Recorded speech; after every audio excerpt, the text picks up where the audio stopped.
Sledeća stvar je neprimeren stav tela.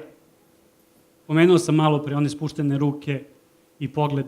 Ima ovaj čuveni koji se zove živi zid, to je malo poznatije, ali ima i drugi, zapravo u literaturi, izraz koji kaže hitlerovski stav. Zašto? Hitler je po nekim tvrdnjama imao zapravo samo jedan testis.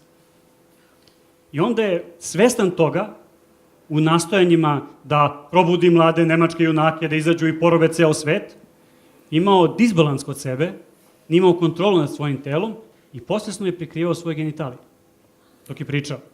Iako je bio dobar govornik. Onda su Goebbels i cela ta njegova PR ekipa, tako da ih nazovem, osmislili pozdrav Heil Hitler! Da dignu ruke gore, da idemo u napad, idemo u pobedu, idemo napred.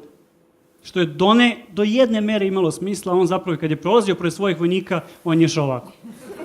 Moramo da osvestimo naš stav tela. Šta to znači? Često će profesori i nastavnici i bilo koji govornici da stoje sa skupljenim nogama i onda, tako kako se obraćaju, svima izgledaju kao ona prskalica za travu koja je tako bacaka te informacije. Imamo kod muških, kod profesora, oni vole da zauzmu taj neki rašireni stav, sad su oni pametni, jaki, sigurni, pritom obično se damama to baš i ne sviđa preterano, pa se zaborave, opuste se malo pa pređu one momente dok drže svoje predavanje, oni su tu lepo im, uživaju sami za sebe. Njima ima razne situacije, ali šta se dešava? Ljudi će to početi da primećuju i počet će da zameraju. Takođe, ruke pored tela nikako nisu sugestivne, a i gubite priliku da zapravo nešto objasnite sa tim rukama. Razne vrste popravljanja. Muškarci imaju tendenciju tog sata, kragne, kravate, sakoji, pogotovo kad sedaju pa izvuku onu košulju zbog stomaka. Dame imaju tendenciju ka zabacivanje kose uz obavezno onaj moment. Šta se dešava? Nije to ništa toliko strašno, naravno. Ako vi u 45 minuta jedno se počešete po kosi, neće to niko primetiti. Ali ako u toku vašeg izlaganja od 45 minuta vi 50 puta uradite ovo, deca će, molim? Jeste, hvala lepo. Kao na da, tako je.